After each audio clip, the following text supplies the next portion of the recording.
अच्छा मियाँ साहब, एक चीज़ और मैं जानना चाहता था। देखें, हम ये देख रहे हैं कि ये जो इलेक्शन हुआ है फरवरी 2024 में, इसमें हम ये देखते हैं कि आपकी तरह के जो लोग हैं, जो मुस्लिम लीग नून में नून है, वो लोग कहीं पीछे रह गए हैं। फिर उसके बाद आप लोग खामोश भी हैं, तो इसकी वजूहात क्या हैं और खामोशी की क्या वजह है?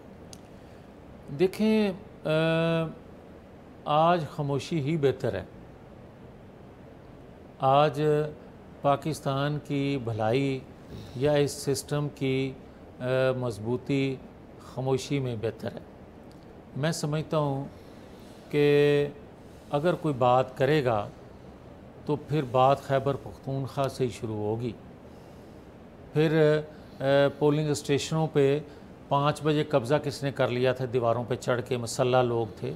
फिर बताएं कि पोलिंग के नताइज अनाउंस करने वाले थे, उन पे बंदूकें किसने तानी थी, क्यों नहीं रोका गया। फिर बात दूर जाएगी। मैं समझता हूँ कि अब इसी में भलाई है सब की। सब सियासी जमातें हों, कोई सियासत तल्लक ना भी रखता हो मगर पाकिस्तानी हो, अब मईशत को जो अपॉर्चुनिटी इंडियन जंग के बाद पाकिस्तान को मैसर आई है, हम सब मिल के इससे रियासत के लिए फ़ायदा उठाएं, रियासत को फ़ायदा दें, ना कि हम सिर्फ। और देखें क्या जो तहरीक चलाने वाले हैं या तहरीक की बात आज भी कर रहे हैं कि 5 अगस्त से शुरू होगी, ये सारी की सारी क़यादत जो आज तहरीक चलाने की बात करती है, ये सारे के सारे इस सिस्टम से जुड़े हुए हैं, इस सिस्टम से मजबूत तल्लकदार हैं और बेनिफिशरी हैं।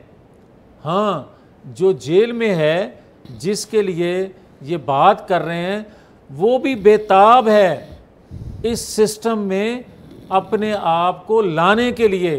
कोई जमहूरियत आइन के लिए बेताब नहीं है या न जेल नहीं काट रहा, बल्कि वो शख्स जो है, जो बाहर हैं, उनसे भी ज़्यादा बेताब है कि मुझे इस सिस्टम का हिस्सा बनाया जाए। तो फिर आप कौन सी बात करते हैं तहरीक की, कौन सी अपोजिशन की बात करते हैं? तो फिर अगर यही सब कुछ आपको नज़र आए तो फिर रियासत के लिए कुछ करें, इस कौम के लिए कुछ कर लें। अच्छा मियाँ साहब, ये बताइएगा, हमने ये भी देखा कि आज जब इत्तेहादी हुकूमत है तो आप खामोश हैं। इससे पहले जब PDM की हुकूमत थी, आप उस वक्त MNA भी थे, उस वक्त आप वफाकी वज़ीर भी बने, लेकिन आपको 16 माह महकमा नहीं दिया गया। आप एक बग़ैर महकमे के वज़ीर थे। इसकी क्या वजह थी? उसकी वजह जनरल फैज़ हमीद और जनरल बाजवा थे। मुझे आज के प्राइम मिनिस्टर साहब ने उस वक्त भी कहा था कि वो नाराज़ हैं और कैबिनेट का हिस्सा बनाने में भी, नाम आने पे भी नाराज़गी का इजहार किया गया। मगर नवाज शरीफ साहब जो थे, उन्होंने कहा कि अगर कैबिनेट लिस्ट में जावेद लतीफ़ नहीं तो फिर कोई भी नहीं। अच्छा, ये बड़े मियाँ साहब ने। मैं अपने, देखें, नवाज शरीफ की जमात है, नवाज शरीफ के लिए खड़े हैं और खड़े रहेंगे इंशाअल्लाह। अल्लाह उनको सेहत वाली दराजी उम्र दे। उसका इस कौम पे एहसान है, उसका हमारे जैसे नज़रियाती लोगों पे एहसान है कि उसने अपनी ज़िंदगी का बड़ा हिस्सा अपनी नज़रियाती जद्दोजहद में गुजार दिया। वो अलग बात है कि कुछ बदख्वाह जो हैं, कुछ और किस्म की कहानियाँ बनाते हैं। वो बंदा पाकिस्तान के लिए उसने बहुत कुछ किया है, अपनी ज़िंदगी ख़ानदान को दाव पे लगा के। अच्छा मियाँ साहब, ये बताएं कि आपकी वालदा का भी एक बड़ा शफ़क़त वाला मामला है बड़े मियाँ साहब से, और ख़ास तौर पे अब जब से मियाँ साहब की वालदा की डेथ हुई है तो वो राब्ता होता है। तो ये किस तरह होता है? ये डेली बेसिस पे होता है, क्या होता है? आप नहीं, डेली बेसिस पे तो नहीं, मगर कभी कभार मियाँ साहब का फ़ोन आ जाता है मेरी वालदा साहबा को, क्योंकि आपने सही कहा कि जब से वालदा इस दुनिया फ़ानी से गए हैं तो मेरी वालदा साहबा से वो उसी मोहब्बत से, उसी एक जज्बे से प्यार लेते भी हैं और दुआ लेते हैं। और मेरी वालदा साहबा भी उनको मेरे से बड़ा अपना बेटा समझते हुए कभी कभार ख़ुद भी मुझे कहती हैं कि मेरी बात करवाओ। तो ये उनकी मेहरबानी है कि हमारा मियाँ साहब की ज़ात से एक घर का, एक फैमिली का तल्लक है जो मरते वक्त तक कायम रहेगा। अच्छा, ये जब कहा गया तो कौन मोतरज़ थे कि आपका नाम नहीं होना चाहिए काबीना में, जब मियाँ साहब ने कहा कि अगर मियाँ जावेद लतीफ़ नहीं तो फिर कोई भी नहीं? ये बड़े मियाँ साहब ने कहा। लेकिन उस वक्त कौन उनसे आर्गू कर रहा था? जो भी लोग बात कर रहे थे कैबिनेट लिस्ट बनाने की, अच्छा, तो उनसे कहा गया। बल्कि मुझे तो ख़ुद शहबाज शरीफ साहब ने कहा था कि उस वक्त क्योंकि जनरल बाजवा थे तो वो खुद कहते थे कि वो रुकावट हैं और वो आपको पसंद नहीं करते। और फिर इसी वजह से कैबिनेट में तो लेना नवाज शरीफ की वजह से इनकी मजबूरी थी। तो आपको याद होगा कि बग़ैर किसी डिपार्टमेंट के पहले ही शायद कैबिनेट मेंबर हूँ कि 18 माह बग़ैर किसी महकमे के वज़ीर, बल्कि मुझे लोग आज तक कहते हैं कि बेमहकमा वज़ीर लेकिन मुझे वो भी अच्छा लगा। अच्छा, मुझे याद है आपने एक मरतबा कहा था कि अगर मैं एक मैसेज कर दूं तो मुझे मिनिस्ट्री मिल सकती है। ये क्या स्टोरी है? तो आपने वो मैसेज किया क्यों नहीं? देखें चौई साहब, मैं अपनी ज़मीर का कैदी हूँ और मुझे आज जिस सोच, फ़िक्र, जमहूरियत या आइन कानून की बालादस्ती या इंसानी हकूक़ के लिए आवाज़ उठाना, ये मैंने अपने घर से, अपने वालिदैन से सीखा है। और इस जद्दोजहद में मेरे सिपा सलार जो हैं वो नवाज शरीफ हैं और मैंने उनसे बहुत कुछ सीखा है। और मेरे अंदर का जो इंसान है उसको अगर हौसला या तकलीफ़ में भी, मुसीबत में भी खड़े होना सिखाया तो उसका नाम नवाज शरीफ है। तो आपने वो मैसेज किस शख्सियत को नहीं किया फिर वजारत के लिए? नवाज शरीफ को नहीं किया। ठीक, क्योंकि जो वो बेहतर समझते थे उन्होंने किया, उससे आगे वो मेरे लिए बेहतर नहीं समझते थे, खामोश रहे। अच्छा, ये बताएं कि जब आर्मी चीफ़ का तकर्रर होना था, नए आर्मी चीफ़ से मुराद मेरी जनरल बाजवा की रिटायरमेंट के वक्त की बात है, तो आप उस वक्त लंदन भी गए थे और वापस आके आपने कुछ बातें मुझे उस वक्त भी बताई।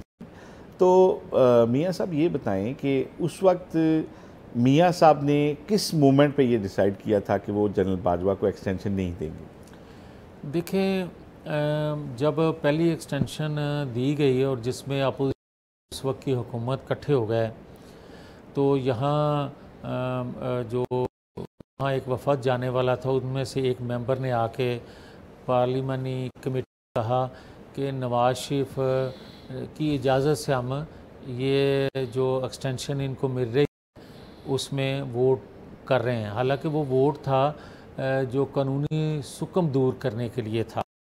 तो सवाल तो फिर भी उस वक्त के प्राइम मिनिस्टर के पास ही थी, वो देना चाहते तो दे देते, ना देना चाहते तो ना देते। मगर उसमें भी शरीके जुर्म जो हम हुए, उसमें नवाज शरीफ का हतमी फ़ैसला नहीं था। अच्छा।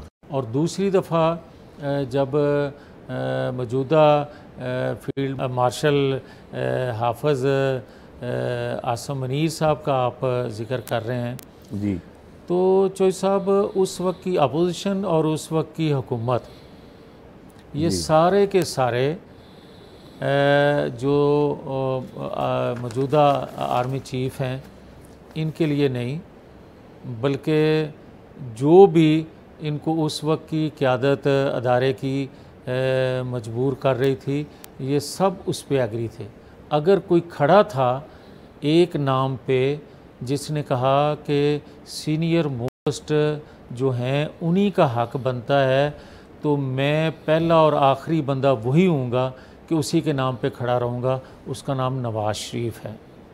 और ये बात मैं सबूत के लिए इसलिए इस तरह भी कह देता हूँ कि एक ब्रिगेडियर मुज़फ़्फ़र रांझा वो इस चीज़ के गवाह हैं कि वो और जावेद लतीफ़ ये दोनों यहाँ पाकिस्तान से जब कभी नवाज़ शरीफ साहब से इस हवाले से बात होती या हम बात करते तो इंडोर्स करते नवाज़ शरीफ साहब के इस फ़ैसले को कि ये बेहतरीन फ़ैसला है, जो आज वक्त ने साबित भी किया कि एक दलेर क़यादत के होते हुए आपने इंडियन जंग बआसानी जीत ली। और अगर उस वक्त की जो रजीम थी साबका, अगर उनमें से कोई होता तो खुदा न खास्ता आज नताइज शायद मुख्तलिफ होते।